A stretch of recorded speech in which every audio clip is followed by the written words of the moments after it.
Hi friends, আজকে আমাদের গন্তব্যস্থল চিলাপাতা ফরেস্ট। বাইরে বৃষ্টি হচ্ছে, তাই আমরা এখন একটা পেট্রোল পাম্পে দাঁড়িয়ে আছি। বৃষ্টিটা একটু থামতেই আমরা বেরিয়ে পড়লাম বাইকে করে চিলাপাতা ফরেস্টের উদ্দেশ্যে। আমরা যে রোডটা দিয়ে যাচ্ছি সেটা একটা ন্যাশনাল হাইওয়ে, আর এই ন্যাশনাল হাইওয়েটা নাম 31C।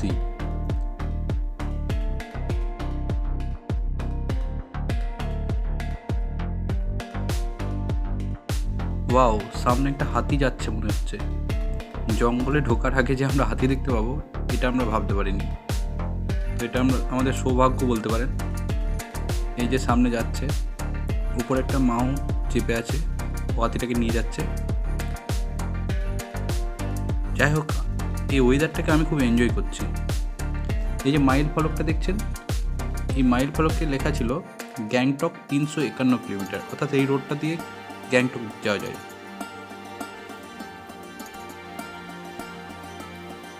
এই দিকটা কিন্তু আর বৃষ্টি হচ্ছে না। আমরা যখন আসতে শুরু করেছিলাম তখন কিন্তু বৃষ্টি শুরু হয়েছিল, কিন্তু এই দিকটা পুরো শুকনো, মানে এদিকে এক বিন্দু বৃষ্টি হয়নি, কিন্তু হালকা মেঘ দেখা যাচ্ছে।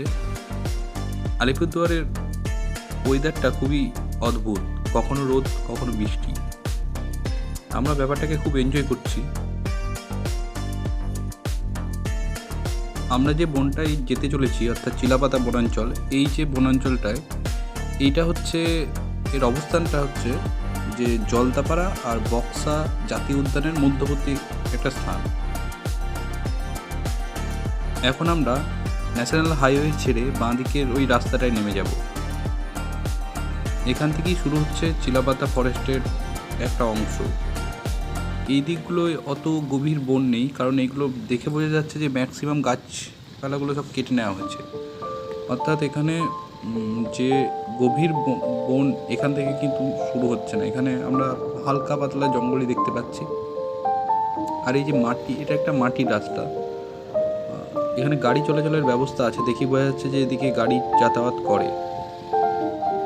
এইদিকে গাছগুলো যেগুলোই দেখা যাচ্ছে, দু একটা ছোট বড় গাছ, অনেক পুরনো গাছগুলো।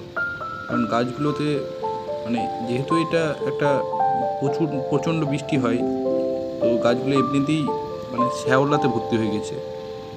আমরা দেখতে পাবেন যে গাছগুলোর মানে পাশে সবুজ সবুজ শ্যাওলা বা অন্যান্য গাছ জন্মে গেছে। আমরা এই রাস্তাটা ধরে আস্তে আস্তে এগিয়ে যাচ্ছি। আমরা বেরিয়েছি 4জন বন্ধু, তো দুজন দুজন করে বাইকে যাচ্ছি। পাশে একটা সরু নদী বয়ে গেছে। এই যে দেখুন, পাশে একটা নদী যাচ্ছে, নাম জানি না নদীটার কি, তবে জায়গাটা ভীষণ ভালো। এটা প্রকৃতিপ্রেমীদের কাছে একদম পারফেক্ট জায়গা। আপনি যদি প্রকৃতিপ্রেমী হন তাহলে আপনার অবশ্যই ভালো লাগবে, অবশ্যই এখানে ঘুরে যেতে পারেন।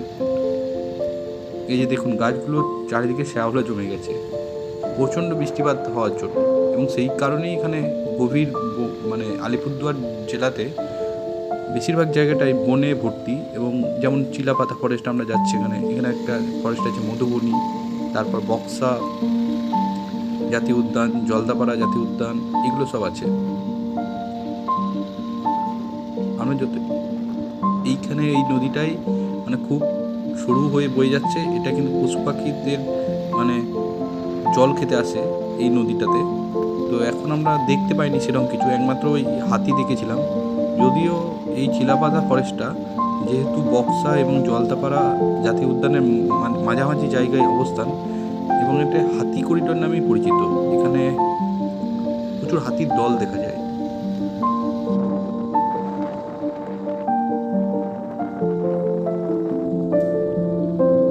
একটু আসার পর এখানে কিছু বাড়িঘর দেখা যাচ্ছে।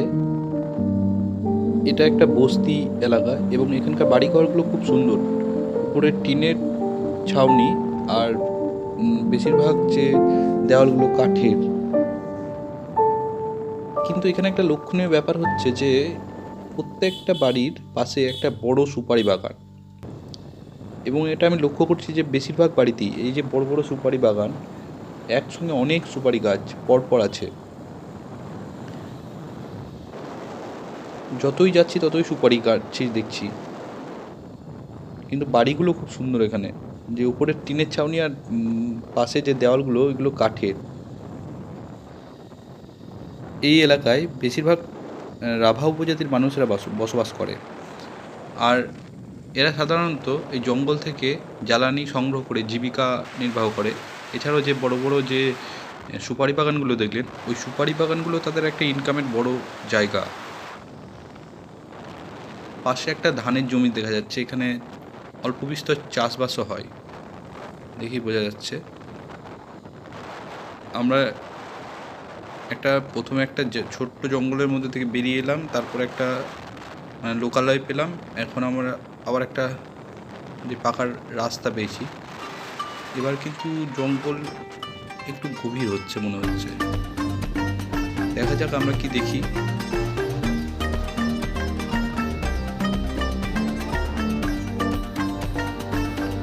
তবে এই দিকে রাস্তাটা কিন্তু খুবই সুন্দর, মানে রাস্তাটা একদমই ভালো গাড়ি চলাচলের পক্ষে, আর গাড়িগুলো খুব স্পিডে যাচ্ছে। তো আমাদের সঙ্গে আমরা 4 জন বন্ধু আছি, দুজন করে বাইকে, এবং আমরা আসার সময় কিন্তু প্রত্যেকে হেলমেট ইউজ করছি,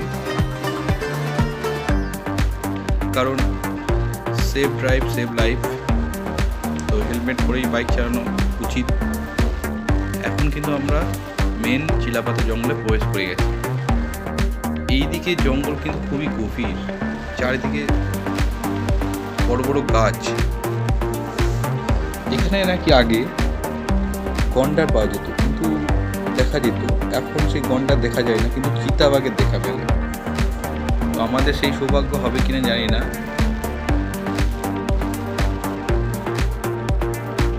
আর এখানকার বিশেষ পর্যটন আকর্ষণ হলো নলরাজাগড়। এই চিলাপাতার গভীর জঙ্গলেই আছে নলরাজাদের ফোর্ট। স্থানীয় রাজা নলরাজাদের দুর্গ এই জঙ্গলের মাঝে আছে। তবে এই রাস্তা থেকে সেটা দেখা যায় না, একটু ভিতরে প্রবেশ করতে হয়। আর ব্রিটিশরা এই নলরাজাদের দুর্গকে বলতো মেন্দাবাড়ির রুইন্স। এটা অবশ্য কুণ্ডবর্ধন ভূমির মধ্যেই এলাকাটা পড়ছে। এই যে নলরাজাদের যে দুর্গটা, এই দুর্গটা চারিদিকে গাছপালায় ঘেরা, তাই খুব সহজেই নজরে আসে না, ভিতরে গিয়ে এটা দেখতে হয়। এই নলরাজাদের দুর্গটি বানানো হয়েছিল খ্রিস্টীয় 5ম শতকে, অর্থাৎ গুপ্ত যুগে, যখন ভারতের স্বর্ণযুগ চলছে সেই সময়কার। তবে এই নলরাজাদের দুর্গটাকে নিয়ে একটা স্থানীয়দের মধ্যে একটা মানে কাল্পনিক হোক বা অলৌকিক হোক, মানে একটা কথা চালু আছে এখানে, মানে একটা রোমার্স বলতে পারেন। যাই হোক, এই যে দূরে একটা ফরেস্ট গার্ডের টাওয়ার দেখা যাচ্ছে, এটাতেই এখানে নিশ্চয়ই হাতিরা পারাপার করে রাত্রে, সেই জন্য এই টাওয়ারটা, যাতে গাড়িগুলোকে স্পিডকে কম করা যায় এবং দুর্ঘটনা থেকে তাদেরকে রক্ষা করা যায়। এরকম এখানে ফরেস্ট গার্ডের বিভিন্ন রকম ওয়াচ টাওয়ার এখানে আছে। এই জঙ্গলটা যত ভিতরের দিকে প্রবেশ করছি, ততই জঙ্গলটা গভীর থেকে গভীরতর হচ্ছে। যেহেতু এটা একটা চিরনির্ভের গভীর অরণ্য, সেহেতু এখানে রোদ ঠিকমতো প্রবেশ করে না, মানে সেই জন্যই একটা সবসময় একটা ছায়া ছায়া একটা ওয়েদার এখানে দেখা যাচ্ছে, যেটা আমরা কিন্তু এখানে খুব একটা রোদ দেখছি না। যদিও সময়টা একটু বিকালের দিকে, সেটাও একটা কারণ হতে পারে। কিন্তু এই জঙ্গলটা যা গভীর, এই যে গাছ পাশে কেটে রাখা আছে।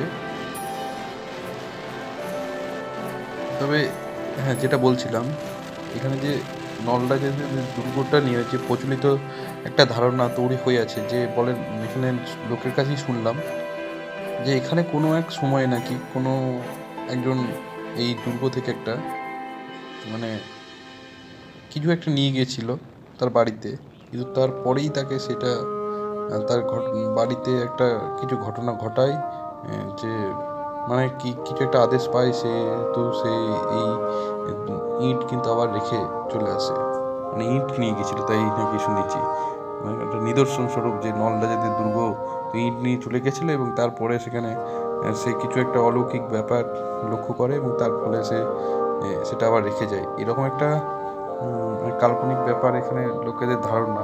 এই জায়গাটা একটু মানে আমি এটা কতটা সত্যি কতটা মিথ্যা জানি না, কিন্তু এখানকার লোকেদের কাছে এটা শুনলাম।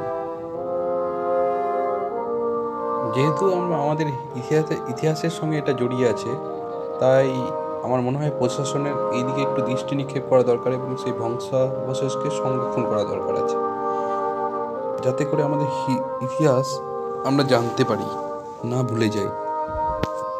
দেখুন জঙ্গলটা কত গভীর, চারদিকে যে গভীর বন, কিছুই দেখা যাচ্ছে না, ভিতরে যে কত গাছ আছে সেগুলো দেখতে পাচ্ছি না।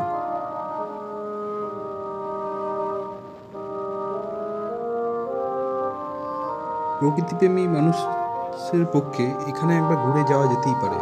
জায়গাটা খুবই সুন্দর এবং সবারই ভালো লাগবে।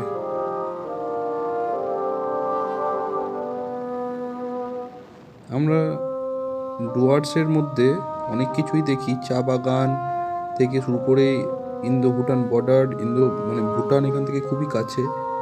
এছাড়া যে এখানকার খরস্রোতা নদীগুলো, যেগুলোতে যদিও বর্ষাকাল ছাড়া জল থাকে না, সাদা রঙের নুড়ি পাথরে ভর্তি, আর সঙ্গে এই বন জঙ্গল, এক অসাধারণ পরিবেশ।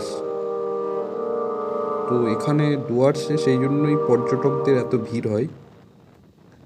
এবং এখানে এলে আরেকটা জিনিস লক্ষ্য করবেন যে যে বন্য জীবজন্তু, একটা খুব সুন্দর একটা ব্যাপার। আমরা আস্তে আস্তে এগিয়ে যাচ্ছি, ফরেস্টটা কিন্তু শেষই হচ্ছে না, অনেকক্ষণ ধরে আমরা গাড়িতে চলে যাচ্ছি, এতটাই বড় ফরেস্টটা। এই ফরেস্টে প্রশাসনের একটা দৃষ্টি নিক্ষেপ করা দরকার আছে, যে চোরা কারবার যাতে বন্ধ হয়, গাছ কাটা যাতে বন্ধ করতে পারে, সেই জন্য কড়া পদক্ষেপ নেওয়া উচিত। অনেকক্ষণ আসার পরেও কিন্তু আর কোনো জন্তু জানোয়ার সেরকম আমরা দেখতে পাচ্ছি না। তবে নাকি সন্ধ্যার দিকে সামনে যে সরু নদীটা দেখলাম, ওই নদীতে জল খেতে বেরোয় হাতির দল, মাঝে মাঝে রাস্তা পারাপার করে। আমাদের সেই সৌভাগ্য নেই মনে হচ্ছে আজকে, যদি দেখতে পাচ্ছি না সেরকম। এই যে সামনে একটা গাড়ি যাচ্ছে দেখছেন, হ্যাঁ, এইটা হচ্ছে ফরেস্ট গার্ডের যে জঙ্গল সাফারির জন্য করার জন্য যে গাড়ি, সেই গাড়ি। অর্থাৎ এখানে আমি একটা ব্যাপার হচ্ছে যে এখানে আমি জঙ্গল দেখতেছি, জঙ্গল সাফারি, যদি ভিতরের দিকে ঢুকতে চান এবং জন্তু জানোয়ারদের দেখার ইচ্ছে থাকে, তাহলে এই গাড়িগুলো ভাড়া করতে পারেন। তো এখানে মোটামুটি 1-1.5 হাজারের মধ্যে এই গাড়িগুলো পাওয়া যাবে। তাহলে আপনারা নিশ্চিত যে হাতির দল থেকে শুরু করে ময়ূর এগুলো দেখতে পারবেন। আর জঙ্গলের মধ্যে যে এগুলো দেখার মজাটাই একটা আলাদা একটা অনুভূতি।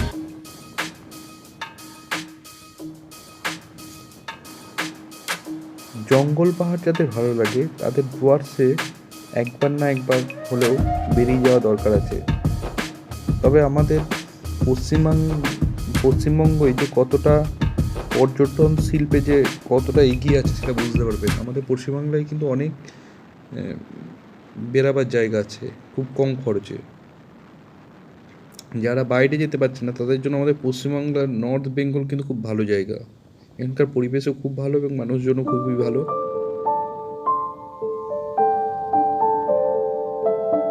আর এখানকার চায়ের তো কথা হবে না। এই যে পিছনে আমাদের আসছে 2 বন্ধু।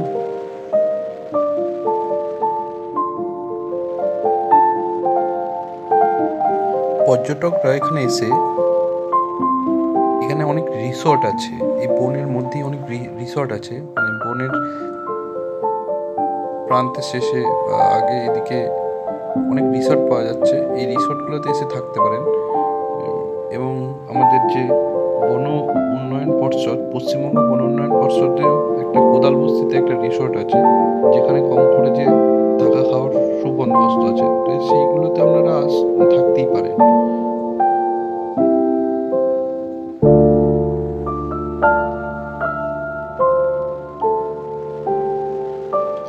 আমরা আস্তে আস্তে জঙ্গলের শেষ প্রান্তে চলে এসেছি। মানে এখানকার জঙ্গল এবার একটু ঘন থেকে পাতলা হচ্ছে, চারিদিকে গাছের সংখ্যা কম দেখছি। মানে যে ঘন জঙ্গলটা পিছনে দেখছিলাম সেটা কিন্তু আর অতটা দেখতে পাচ্ছি না। কোথাও ঘন, আবার এদিকে দেখুন আবার বেশিরভাগই গাছে ভর্তি। এই জায়গাটা একটা মোড় ঘুরে বেড়াচ্ছিল। আমরা গাড়িটা দাঁড় করিয়ে দেখলাম, মোড়টা আমাদেরকে দেখে মনের ভিতরের দিকে চলে গেল এবং আমরা আর ভিতর দিকটায় গেলাম। এই জায়গাগুলো অনেক রিসোর্ট আছে। আমরা জঙ্গলের শেষ প্রান্তে এসে পৌঁছে গেছি এবং আমরা জঙ্গলটাকে খুবই উপভোগ করছি। যদিও সেরকম বন্য জীবজন্তু কিছু না দেখতে পেলেও যথেষ্ট ভালো লেগেছে। তো আপনাদেরকে অনুরোধ করবো যে ডুয়ার্সে বেড়াতে এলে একবার হলেও চিলাপাতা জঙ্গলটা ঘুরে যাবে, আপনাদেরও খুব ভালো লাগবে। আশা করি। ধন্যবাদ বন্ধুরা, ভিডিওটা ভালো লেগে থাকলে লাইক, কমেন্ট, শেয়ার করবেন।